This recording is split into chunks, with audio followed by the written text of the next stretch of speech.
नमस्कार, डिजिटल हरियाणा पर आपका स्वागत है। मेरा नाम मोहित गोयत है।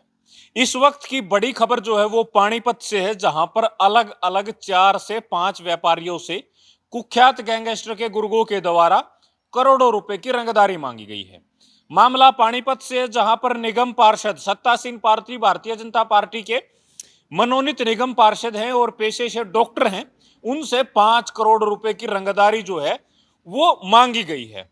व्हाट्सएप पर उनको कॉल कर कर जो है धमकी दी गई और धमकी देने के बाद उनसे कहा है अगर पैसे नहीं दिए तो परिवार सहित गोलियों से भून देंगे। इसके अलावा 2 व्यापारी भाई हैं जिनका मिष्ठान भंडार है, उन प्रतिष्ठान है, उसको जो है धमकी दी गई है और 5 करोड़ रुपए की रंगदारी जो है वो मांगी गई है। और उनको भी सेम यही बात कही गई है, अगर टाइम पर पैसे नहीं दिए या आनाकानी की तो परिवार सहित गोलियों से भून देंगे। तीसरा नाम जो है वो एक कारोबारी शोरूम है और कई एकड़ जो कृषि योग्य भूमि जो है वो गुरुग्राम में बताई जा रही है, उसको धमकी देने की सूचना है।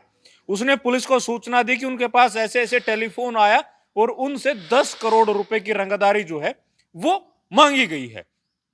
चौथा मामला पानीपत जिले से सटे ही इसराना से है, जहां पर एक दुकानदार से जो है वो 2 करोड़ रुपए की रंगदारी जो है इसी गैंग के द्वारा मांगी गई है।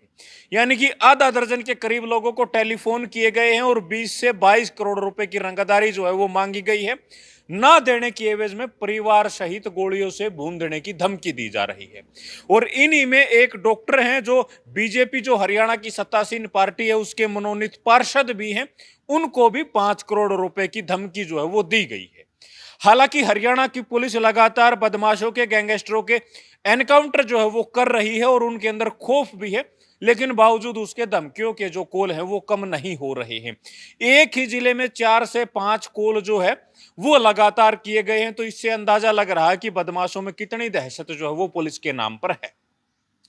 पिछले दिनों ही इस गैंग ने किसी को टेलीफोन करके धमकी दी थी और उसी गैंग के गुर्गों ने 2 शूटरों ने जो है उसे एक न्यूट्रिशन स्टोर के ऊपर फायरिंग की थी, तो उनको जो है 2 दिन बाद ही एनकाउंटर के बाद जो वो गिरफ्तार कर लिया था हरियाणा की एसटीएफ ने।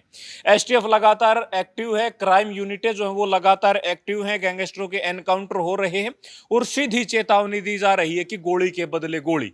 लेकिन जो बाहर बैठे हैं, जो 7 समुद्र पार जो गुर्गे बैठे हैं, वो वहां से एक टेलीफोन करते हैं और यहाँ एक मैसेज छोड़ते हैं और खून से सड़कें लाल हो जाती है, कहीं भी गोलियां जो है वो चल जाती हैं। तो ये अपने आप में एक बड़ा चैलेंज जो है अब भी हरियाणा पुलिस के सामने है।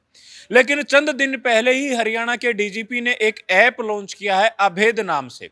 अभेद कवच नाम से ये ऐप लॉन्च किया है। अगर किसी को भी धमकी आती है या गैंगस्टर अगर परेशान करते हैं तो उसको उसी जिले के संबंधित पुलिस कप्तान के पास जाना होगा और उसको बताना होगा कि सर ऐसे ऐसे मुझे ऐप जो है धमकी दी जा रही है।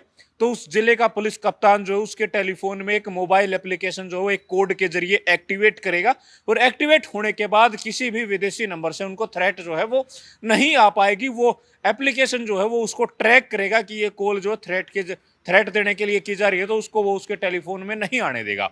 लगभग महीना भर से ज्यादा जो है इस एप्लीकेशन का हरियाणा में ट्रायल हुआ है 2 दर्जन से ज्यादा व्यापारियों के ऊपर और उसके बाद इसको लॉन्च किया गया है। तो ये बड़ी कारगर ऐप जो है वो पुलिस से दावा कर रही है।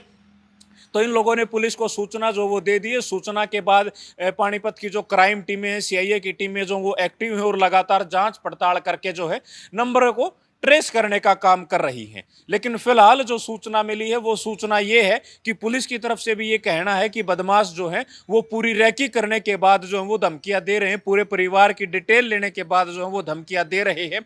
तो ये अपने आप में बड़ा मामला है। पीड़ित व्यापारियों को पुलिस ने आश्वासन दिया है कि आप लोगों के साथ किसी भी स्तर पर जो है सुरक्षा में कोई कोताही नहीं होगी और जल्द ही हम इन गैंगस्टरों को जो है गिरफ्तार कर लेंगे। तो इस खबर के बारे में आप लोग क्या सोचते हैं वो हमें कमेंट बॉक्स में जरूर लिखें। और इसके साथ ही जो ऐप हरियाणा सरकार ने, हरियाणा के डीजीपी ने लॉन्च किया, इसके बारे में आप क्या कहोगे? और जिस तरीके से एक के बाद एक लगातार जो धमकियों के फिरौतियों के टेलीफोन आ रहे हैं, इसके बारे में आप लोग क्या कहोगे? और साथ ही हरियाणा की पुलिस क्राइम यूनिटें जो एक के बाद एक एनकाउंटर कर रही हैं, इसके बारे में आप लोग क्या सोचते हैं वो हमें कमेंट बॉक्स में जरूर लिखें। शुक्रिया।